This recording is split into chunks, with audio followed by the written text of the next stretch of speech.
Alors, nous sommes aujourd'hui mardi 17 Tammuz, donc c'est le Ta'anit 17 Tammuz. On est donc de Psahim. Devé de Beishmael Ta'ana, donc on était en train d'expliquer le Bayom Arishon. D'accord, quand la Torah l'a dit, Bayom Arishon, le premier jour, donc c'est-à-dire qu'il s'agit de Adaf Pesach et non pas donc le premier jour de la fête. Devé de Beishmael Ta'ana, Masino Yatsin Qadadashon. Il dit voilà, on a vu que le 14 s'appelle Rishon et non pas le 15 Nissan. Cinéma, Badishon, Be'al-Ba'asar Hodesh. Comme c'est marqué, Badishon, Be'al-Ba'asar. Donc tu vois bien qu'il y a marqué Rishon, c'est le Al-Ba'asar, le 14e. Donc le 14 Nissan, Aïd Pesach, ça s'appelle aussi Rishon, premier jour. Rav Nachman ben Zakama, Rishon, Dim'aqara Mashma. Il a dit, Rav Nachman ben Zakama, le mot Rishon, ça veut dire avant. Ça ne veut pas dire, donc premier, ça veut dire avant. Comme on a vu dans le pasuk, Hadishon Adam Tibaled. Hadishon Adam Tibaled, est-ce que tu es né avant Adam Rishon? Donc tu vois bien que le mot Rishon ici, c'est avant. Là aussi, quand la Torah dit Badishon, ça veut dire donc avant la fête et le 14, donc qu'il faut s'arrêter de manger le Hametz. Et la mère a dit dans ces cas-là, voilà, on a vu dans la Torah, c'est marqué c'est la question. Vous allez prendre le lulav le premier jour, alors tu vas me dire aussi, tu vas me dire aussi, le lulav, il faut le prendre donc la veille de Sukkot. L'Agma dit non. Il dit non, là-bas c'est différent. Pourquoi? Parce qu'on a un passage qui dit, vous allez vous réjouir devant Hachem pendant 7 jours. De la même façon que les 7 jours, ce sont les 7 jours de Pessah, de Sukkot, pardon. Et bien c'est aussi les Har.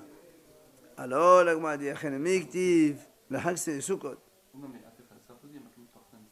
Hein? Non, il n'y a pas marqué. Non. Alors, l'Agma dit, là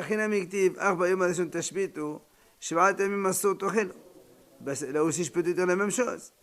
Le Torah dit, le premier jour, vous arrêtez donc de manger le Hametz. Et aussi, je peux te dire aussi, ça fait partie des 7 jours. L'Agma dit, non, Imken, si c'est vraiment comme ça, Nirtov, Rishon. Rishon, le Mali. Il dit, dans ces cas-là, parce que si c'est comme ça, la Torah aurait dû marquer Rishon tout court. Pourquoi elle marque Rishon? Le He en plus, ça veut dire qu'on est avant. Ah, l'Agma dit, alors dans ces cas-là, dans Sukkot aussi, c'est pareil. Et Achi, Hatam, Nami, Hadishon, Lamali. Dans Sukkot aussi, c'est marqué Katem, Lachem, Bayom, Hadishon. Alors là aussi, je peux te dire que le He, comme tu as dit maintenant pour Pessah, le He, ça signifie avant. Vetou, encore une deuxième question, l'Agma pose, dire-tu, Bayom, Hadishon, Shabbaton, Bayom, Hashimini, Shabbaton. Et moi, des choses de Merkada Mashma, quand la Torah dit le premier jour, c'est fait. Et le 8e jour, c'est fait. Si tu me dis que le premier jour, ça veut dire c'est le Erev, c'est la veille de la fête. La veille de la fête, c'est pas Shabbaton, on a le droit de travailler. Hein? De Sukkot. Le Khatim Lachem Bayom Adishon, c'est Sukkot. Oui, Bayom Adishon Shabbaton et Bayom Hashimini Shabbaton, on parle de Sukkot. Et dans ces cas-là, alors comment c'est? Si tu me dis que Bayom Adishon c'est Erev Sukkot, c'est pas Shabbaton, on a le droit de travailler. D'accord? Donc, tu ne peux pas dire que le Rishon, ça veut dire avant la fête. L'Agma dit non, c'est différent là-bas. Pourquoi? Puisque dans la Torah, là-bas, à propos de Sukkot, c'est marqué et le 8e jour, Shabbaton.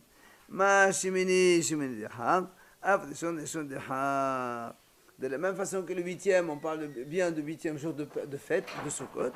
Alors quand on dit Rishon, c'est aussi le premier jour de fête, c'est pas la veille. Ah, donc on pose la question, Rishon la Mali. Alors pourquoi on dit le Rishon, que tu as dit que le He il est en plus? Alors à quoi il sert? L'Agma dit les mots, c'est pour te dire, c'est pour exclure Hol HaMoed, que Hol HaMoed c'est pas Shabbaton, c'est pas un jour où c'est interdit de travailler. Alors là, moi, dit, mais je n'ai pas besoin de dans ce cas-là. Tu me dis que le He de Arishon, c'est pour te montrer que le Hol HaMoed est différent. Là, moi, dit, Holosh el Moed, mais des son Shmini Nafra. Mais tu n'as pas besoin de ça, parce que dans la Torah, c'est marqué le premier jour, c'est repos. Le 8e jour, c'est repos. J'ai bien compris qu'entre le 2e et le 7e, c'est pas repos. Et donc, on a le droit de travailler dans Hol HaMoed. Je n'ai pas besoin de ton He en plus. Là, m'a dit non, j'ai quand même besoin du he en plus. Pourquoi?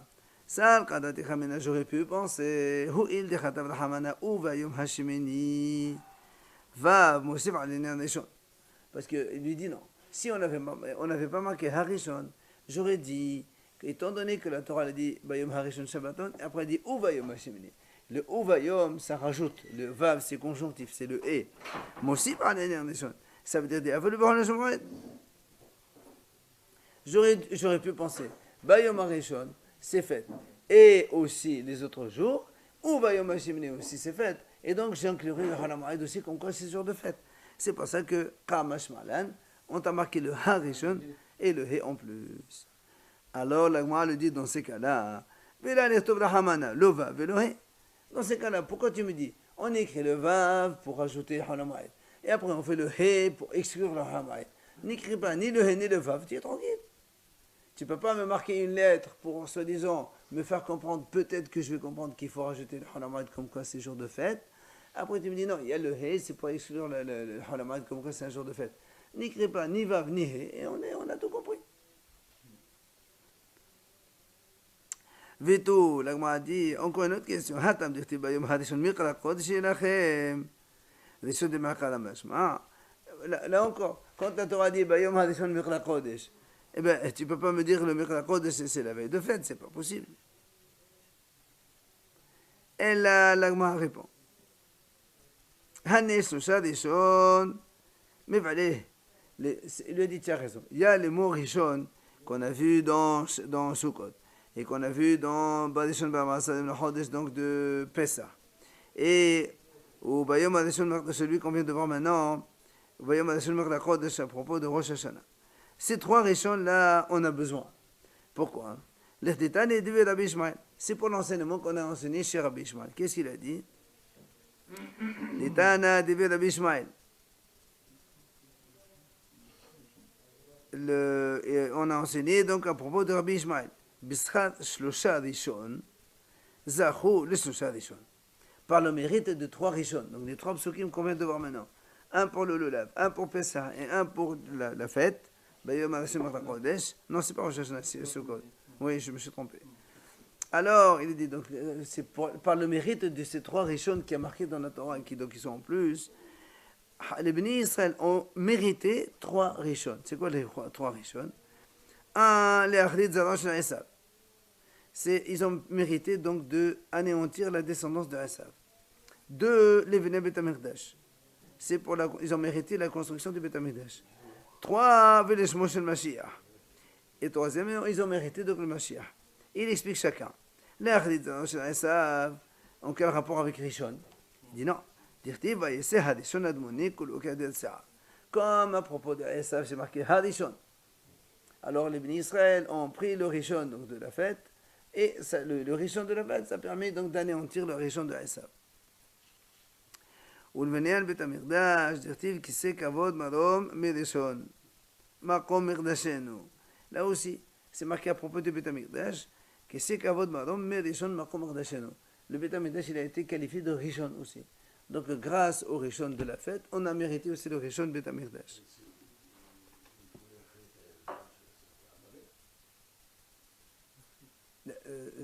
Ça veut dire quoi là? Oui, c'est Amalek alors. Quel est le problème? Oui, c'est tout.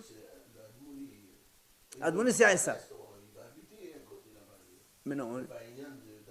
Et si, puisque quand on va aller en Israël, on est obligé de les sortir de là-bas. Si. Ah si. Ah non, non. Quand on aura Israël, toutes les populations qui sont là-bas seront soit renvoyées, soit anéanties sur place.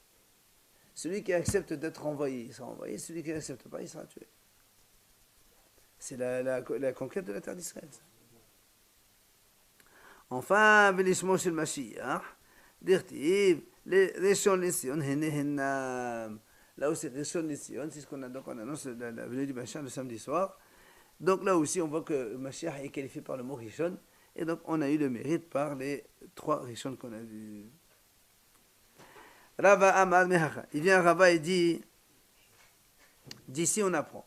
Rappelez-vous, que tout ce qu'on est en train d'apprendre maintenant, c'est où on a vu que le Hametz, il faut l'arrêter le 14 Nissan, dans la journée.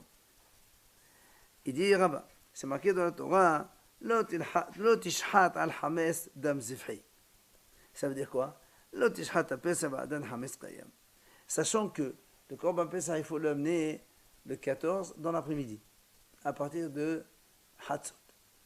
Donc à partir de la 6e heure, donc quand on finit la 6e heure, donc début de la 7e heure, on peut apporter le Korban Pesach. Et or la Torah dit, Lo tishhat al Hametz dam zifhi. Quand tu apportes le Korban Pesach, tu n'as pas le droit de posséder du Hametz. Donc tu vois bien que quoi? Que dans la matinée, on peut avoir le Hametz, et l'après-midi, on n'a pas le droit d'avoir le Hametz. Déjà dans le 14, ça marqué. Nous, on ne s'arrête pas au début de la 6e. Oui, ça c'est après, on va voir pourquoi. Normalement, mais la Torah, c'est Hatzot, pile. 6e heure, on arrête. Possession et consommation. Ah oui, normalement, mais la Torah, à partir de la 6e heure, tu arrêtes tout. Après, on verra les haramim, ils ont mis des barrières. Alors, moi, dit très bien, je veux bien comprendre. Ve'ima, kol had, had ki shahid zman shahita. Kol had ki shahid. Très bien, tu m'as dit, tu veux pas que quand on fait la Korban Pesach, on ait du Hametz. Bon, d'accord. Pourquoi tu commences à la... tous les ministres, ils ne font pas la shahita de Korban Pesach en même temps. Certains, ils le font à 2h d'après-midi, les autres à 3h, les autres à 4h, 5h. Alors, moi, si je fais la shahita à 4h, j'ai le droit de manger le Hametz jusqu'à 4h. Lui, c'est à 6h, il a le droit de manger le Hametz jusqu'à 6h, et ainsi de suite. Si on dit à partir, le Zman, c'est à partir du. On délimite un Zman. À partir de Pour là, commencer, très bien. c'est ça. Mais C'est-à-dire, généralement. Quoi, c'est-à-dire c'est à partir- compris. Donc, c'est-à-dire à partir de là, C'est un peu ce qu'on va répondre. Mais dans le passage de la Torah, il est marqué Lotish hat al Hametz. Toi, tu ne fais pas le Korban Pesach avec du Hametz, attention. Donc, on aurait pu dire chacun personnellement. Il a dit non, Zman Shhita Mad Hamana. La Torah l'a donné un Zman Shhita à partir de ce moment-là, donc tout le monde rentre dans le cadre.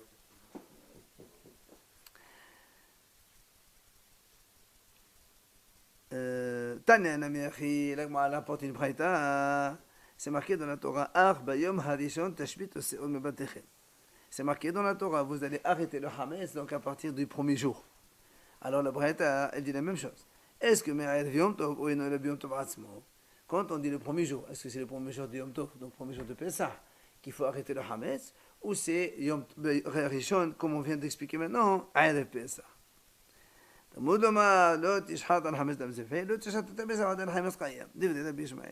Rabbi Ishmael, il montre bien qu'avec cette braïta, que étant donné que le Korban Pesach, quand on doit le faire, on doit pas avoir du Hametz, donc obligatoirement, c'est la veille, c'est pas le jour, c'est pas le premier jour. Rabbi Akiva Omer, et non Sadech.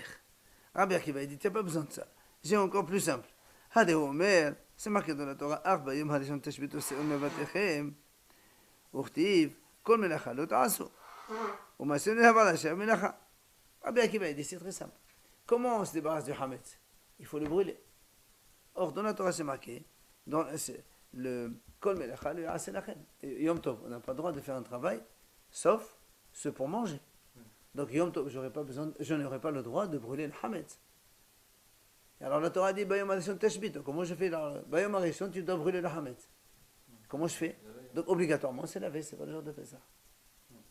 Ça c'est Rabbi Akiva. D'accord? Raisonnement simple. En vérité, brûler, on peut brûler pendant. On parle pas de Hametz, mais brûler le jour du Yom Tov, on peut brûler. Non, seulement pour manger. Pour manger. Oui, mais pas brûler comme ça, c'est un peu brûlé. Rabbi aussi, on met des nosaires. Rabbi aussi dit encore un autre argument.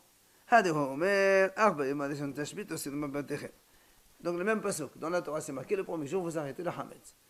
Alors, mais est-ce que c'est la veille ou est-ce que c'est le premier jour? Donc toujours la même question. Non, Talmud, et donc comme il y a marqué dans la Torah, comme on a dit hier, ça veut dire que tu coupes la journée en deux. Donc une partie c'est moutar, une partie c'est assour. Ici c'est le jour de Yom Tov lui-même. Est-ce que tu vas me dire que le jour de Yom Tov il y a une partie qu'on a le droit de manger le Hametz, une partie non. On a déjà nous comparé l'annulation du Hametz avec l'interdiction de manger le Hametz et l'interdiction de manger le Hametz avec la mitzvah de la matzah. Donc dès le moment où on a l'obligation de manger la matzah, on n'a plus le droit de manger le hametz et on a déjà brûlé le hametz. Donc comme le soir de Pessah, déjà il y a l'obligation de manger la matzah, donc l'annulation du hametz, elle a bien précédé cela, donc ça ne peut pas être Yom Tov. L'obligation de manger la matzah, donc on peut dire genre 1 heure avant, tu n'as pas pour manger un petit peu, tu n'aurais pas dû, tu vois. Manger la matzah, c'est le soir. Très bien. Donc on aurait pu dire. Donc c'est assourd. D'accord. Donc si c'est assourd, donc maintenant tu n'as pas, donc tu as l'obligation de manger la matzah, tu n'as plus le droit de manger le hametz. Je vais dire 1 heure avant, je mange Très le bien. hametz. Je suis d'accord. Mais nous, on est en train de montrer quoi ici que quoi? Que quand la Torah dit Yom HaRishon, c'est pas le premier jour, c'est la veille. Donc du coup, c'est plus le soir, c'est dans la journée. Ah, après on coupe. Ils ont deux. Amar Rabba, il a dit Rabba, Shma' mina med Rabbi Akiva atlat. De l'argument de Rabbi Akiva, on déduit 3 choses. Rappelez-vous, Rabbi Akiva il a dit, comme on n'a pas le droit de brûler le hametz pendant Yom Tov, parce que c'est inutile, c'est pas ça, donc on est obligé de dire que c'est la veille. Alors il dit, Shma' mina en b'al hametz al-asr. Premièrement, tu apprends de Rabbi Akiva que comment on peut se débarrasser du hametz, c'est pas donc le fait de le brûler. Parce que si on peut jeter le hametz dans les toilettes ou ailleurs, Yom Tov, on a le droit de le faire, on le pousse avec les pieds, on le jette. Et comme Rabbi Akiva a dit non, et c'est assourd de brûler, donc pour lui, se débarrasser du hametz, c'est obligatoirement brûler. Ça c'est un.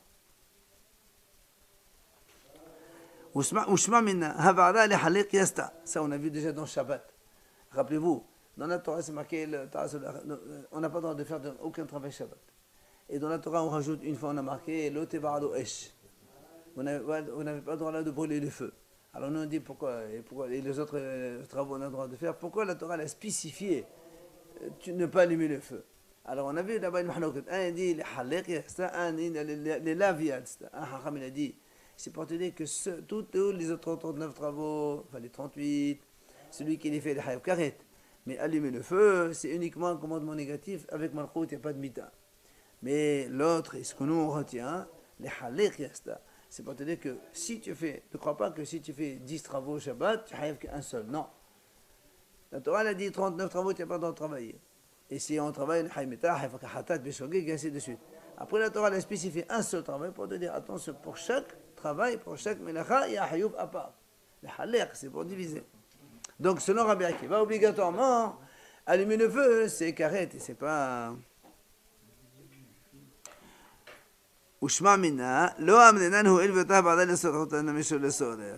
Et là, encore une fois, de Rabbi Akiva, on apprend le principe qui dit, on ne dit pas que, puisque c'est permis de brûler le feu pour le manger, alors on a aussi le droit de brûler pour rien autre chose inutile. Puisque justement, on ne peut brûler que ce qui est les chonefesh. Voilà. Même se laver, les galoches, par exemple. Se laver une partie du corps, pas tout le corps. Tano Rabanan, Shiv'at Yamim Se'or Lo Yimase Bevatechem. Donc c'est marqué dans le pasuk, Shiv'at Yamim, pendant 7 jours, Se'or Lo Yimase Bevatechem, on ne trouvera pas chez vous à la maison. Matamud, pourquoi la Torah dit ça?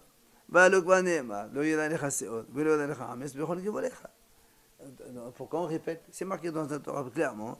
Il ne se verra pas du levain, il ne se verra pas du hametz dans tous tes domaines, tout qui volera dans toute ta frontière. Pourquoi la Torah a besoin de dire on ne se trouve pas dans vos maisons?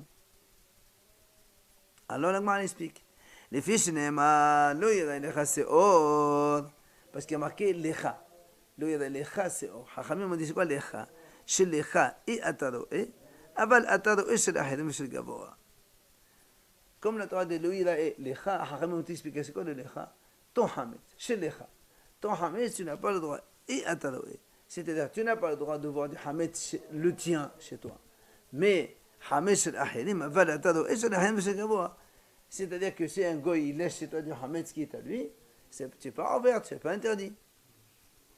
Ou bien le hametz qui appartient à Hachem, quelqu'un qui a été mardish, un sac de blé pour le Beth Amikdash, il n'est pas à toi, et donc tu n'es pas obligé de te débarrasser.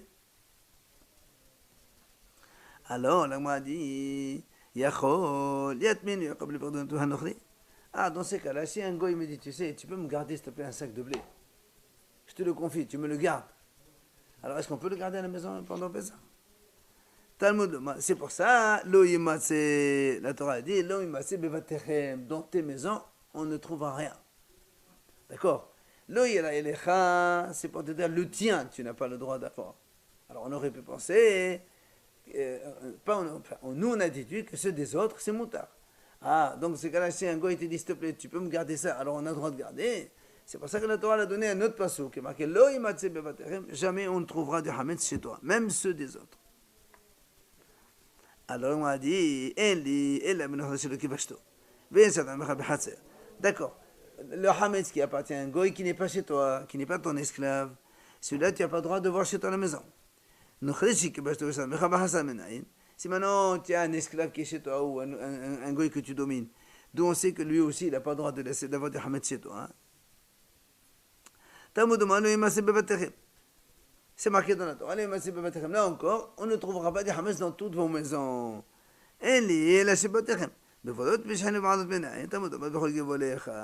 Là encore, la Torah dit très bien. Ça, c'est dans la maison. Et si j'ai un puits, un terrain ou une grotte quelque part, est-ce que je peux avoir donc le hametz d'un goy là-bas? C'est pour ça qu'on a besoin de l'autre pasouk. Dans toutes les frontières, dans tous les domaines que tu possèdes, même tu as une maison ailleurs, dans ces cas-là, tu n'as pas le droit d'avoir du hametz, même celui d'un goy. On dit encore, je peux dire, bevatim, puisque la Torah dit, il ne se trouvera pas dans vos maisons. Moi, je vais dire, très bien, bevatim, si on trouve dans les maisons, alors là, si c'est dans les maisons, d'accord, tu transgresses le commandement que tu n'as pas le droit de voir du hametz chez toi. Même ce dingoy. Mais si c'est en dehors de ta maison, je vais donc déduire que dans les autres domaines, si c'est par exemple dans une autre maison que j'ai, je peux avoir les hametz d'un goy qui me le confie, et je le garde là-bas, c'est pas grave. D'où on sait que ce qu'il y a dans l'un, on l'applique sur l'autre, et ce qu'il y a dans l'autre, on l'applique sur l'un. C'est-à-dire, quand la Torah dit que le hametz ne doit pas se trouver chez toi à la maison, ça veut dire même ailleurs dans d'autres domaines qui t'appartiennent aussi. Et quand on a dit le tien, tu n'as pas le droit, mais celui d'un autre, c'est moutard, ça s'applique aussi dans la maison. Est-ce qu'on peut faire les deux? Il lui a dit oui. Talmud Omar, c'est od l'exeda shava. Comme c'est marqué, Ne'ema c'est od bevatim, c'est od lema c'est bevatechem. Ve'ne'ema c'est od bervolin, lo yelecha c'est or, bechol gevolecha. Comme la Torah l'a dit, on fait Xera Shabbat, il y a marqué c'est or dans les maisons, il y a marqué c'est or dans gevolecha dans tous tes domaines. Ma c'est or ha'amod bevatim. De la même façon que chez toi à la maison, si on a du hametz, donc si on a du hametz, on transgresse s'il est à nous, ou même si c'est un goy qui nous le confie.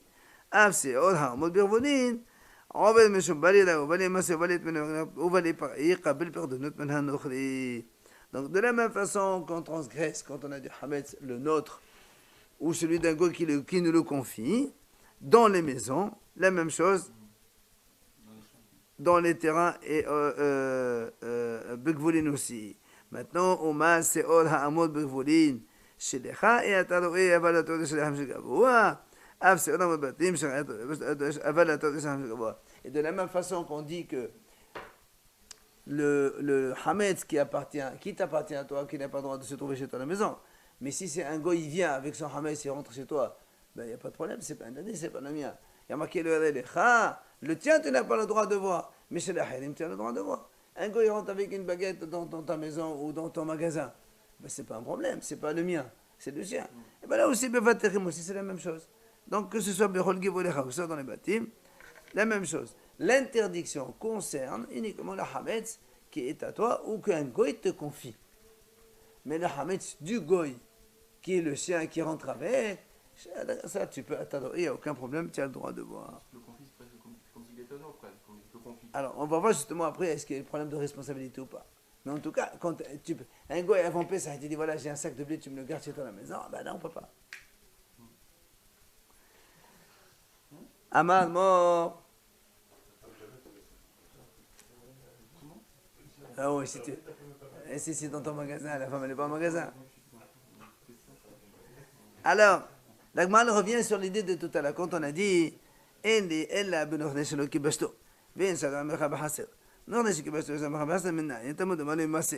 alors, tout à l'heure, on a raisonné comme ça, on a dit Quand est-ce on a dit que c'est assour, le hametz du goy, seulement le goy, celui qui est un goy étranger. Mais si c'est un goy qui est chez toi, qui vit chez toi, qui est ton esclave, on aurait pu penser que c'est motard. Là, on m'a dit, attends, klapelia, c'est tout le contraire. Nous, quand on a raisonné tout à l'heure, on a dit, c'est marqué dans la Torah, quand on a dit, regarde, là le pasuk, voilà, on a dit, lo imatsi bevatechem, donc un hametz ne doit pas se trouver chez vous à la maison. Alors on a dit, d'accord, quand est-ce que le hametz ne se trouve pas? C'est le hametz d'un goy que je ne connais pas. Mais si le hametz d'un goy que je connais, qui est chez moi, qui vit chez moi, qui est mon esclave, peut-être que ce serait permis de garder. C'est tout le contraire. Le raisonnement, il est contraire. Celui que chez toi, qui comme toi, c'est sûr que celui-là, on n'a pas le droit de trouver. Mais celui d'un étranger, peut-être qu'on aurait pu penser. Le raisonnement, il est inverse, c'est pas comme ça. Mais de toute façon, quand on a un esclave, tout ce qui appartient à l'esclave, ça nous appartient. Absolument, c'est pour ça qu'on dit la question. Tu me dis, on aurait pu penser les autres, c'est assourd. Mais le tien, oui, mais attends, mais c'est le contraire. C'est ton esclave qui est comme le tien, et tu n'as pas le droit de voir la maison. C'est pour ça que moi, dit klapeli, hein. Comme ça, on fait un raisonnement à l'envers. Alors, moi, Abaye est pour. Abaye dit, tu sais quoi, inverse. Il ne faut pas lire comme on a dit tout à l'heure. Il faut dire comme ça. De la même façon, enfin, ton esclave et ton serviteur, lui, c'est sûr que c'est assour le imatsé. Est-ce que celui d'un goy qui n'est pas un ami à toi comme ça, qui n'a rien à voir avec ta propriété, est-ce que tu pourrais garder son hametz chez toi? Donc on pose la question et on a répondu. Donc là, ça marche ce raisonnement. Celui qui est chez toi, il est comme toi, c'est sûr que c'est assour. D'accord? Est-ce qu'un autre goy c'est assour ou pas? On a répondu oui, c'est assour aussi. Mais bon, c'est quand même la question, elle se pose sur l'autre goy, pas sur le tien. Ton esclave, par exemple, s'il va dans ton champ manger son douche, il peut pas, il n'a pas le droit. Ton esclave, toi, il va dans ton champ à toi. Si c'est ton esclave, il n'y a pas le droit. Voilà, c'est ce qu'on est en train de dire. Rava, malé, on aime le type. Rava dit non, tu peux garder comme ça. Et le raisonnement, il n'est pas inversé. Mais parce qu'en fait, parce que nous, on a ici deux enseignements. On a dit, on a dit, ton hametz, tu n'as pas le droit de voir. Mais le hametz de Hachem ou des autres, tu peux voir, il n'y a pas de problème. C'est là où on dit, Enli, c'est vrai, quand est-ce qu'on a le droit de voir? D'accord. Quand est-ce qu'on a le droit de voir des hametz des autres? Oui, seulement le hametz des étrangers. D'accord, des goïms qui sont étrangers. Le nochri qui est avec toi, où tu as vu que c'est moutar. Talmud, la Torah dit le imatsi n'a pas le droit de se trouver, donc c'est assour. C'est sûr que c'est assour. Et là, c'est là où la Gemara a dit, attends, regarde comment tu poses la question et comment tu me réponds. Toi, tu me dis, je comprends le hametz d'un autre. D'accord? Le hametz d'un autre, tu as le droit de voir. D'accord? Ton hametz, tu n'as pas le droit. Mais le hametz d'un autre, tu peux le voir chez toi, c'est pas un problème. Un étranger. Donc, c'est que celui de ton esclave, tu as le droit de voir.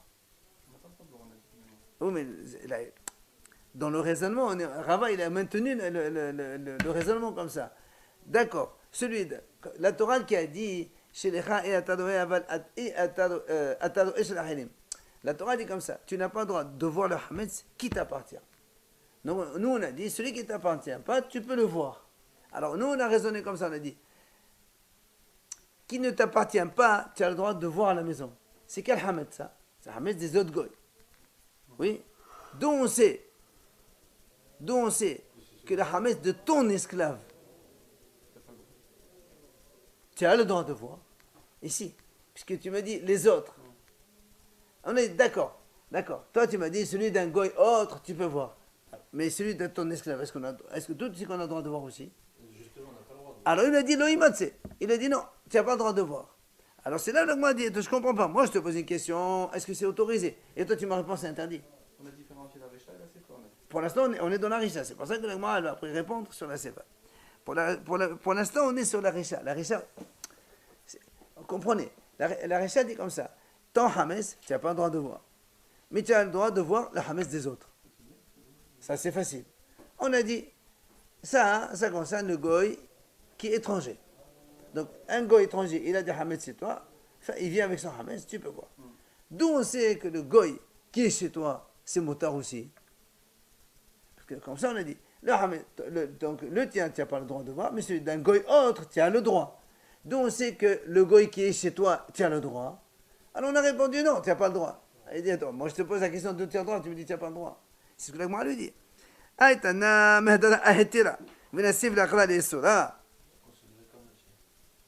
Évidemment, c'est pour ça. Nous, on sait que c'est assourd.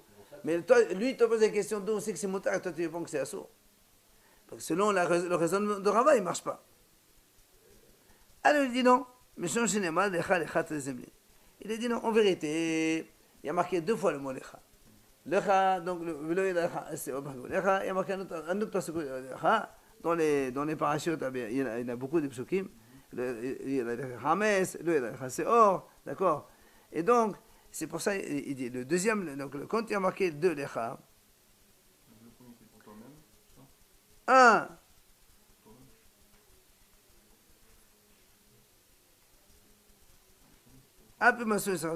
c'est ça. Un, le ira lecha, donc celui des autres, mais tu peux voir le tien. Le tien, c'est un sourd, mais celui des autres, tu peux voir. Et le deuxième, loïm matzelecha, c'est-à-dire même d'un goy qui est ton esclave, tu n'as pas le droit d'avoir chez toi. C'est à cause de loïm matzelecha. Le deuxième lot. Alors, à Marmor,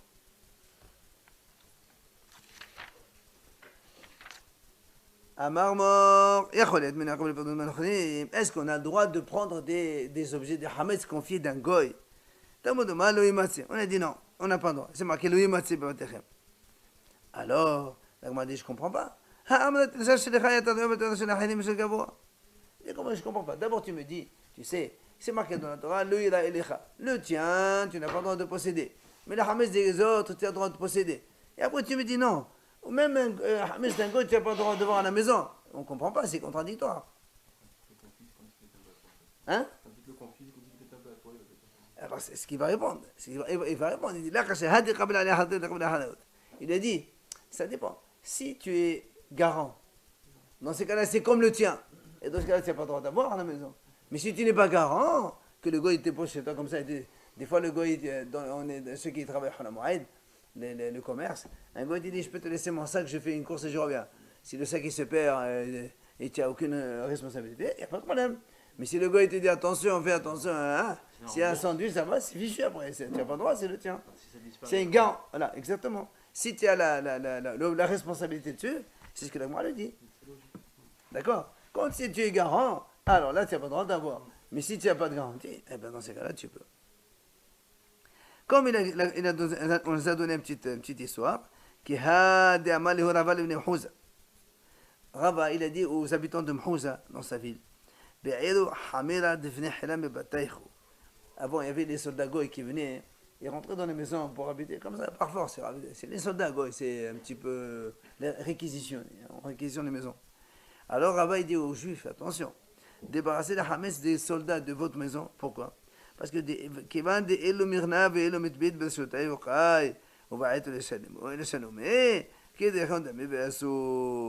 parce que si il est volé, on va vous prendre pour responsable et vous allez devoir payer. Donc le Hametz, il est comme le vôtre. Et donc vous n'avez pas le droit de posséder ce Hametz pendant PSA. Très bien, débarrassez, mettez-le de côté, je ne sais pas, moi, dans un endroit fermé. Vous mettez une pièce, la cave, vous mettez la Hametz là-bas, comme ça les goïms ils viennent et ils prennent, mais ne le laissez pas chez vous. D'accord? C'est pour dire que quand on est responsable de quelque chose, et c'est évident qu'après on a l'obligation de le débarrasser, on peut pas, parce que c'est comme le nôtre. C'est ce qu'il lui dit. Il ne se trouvera pas.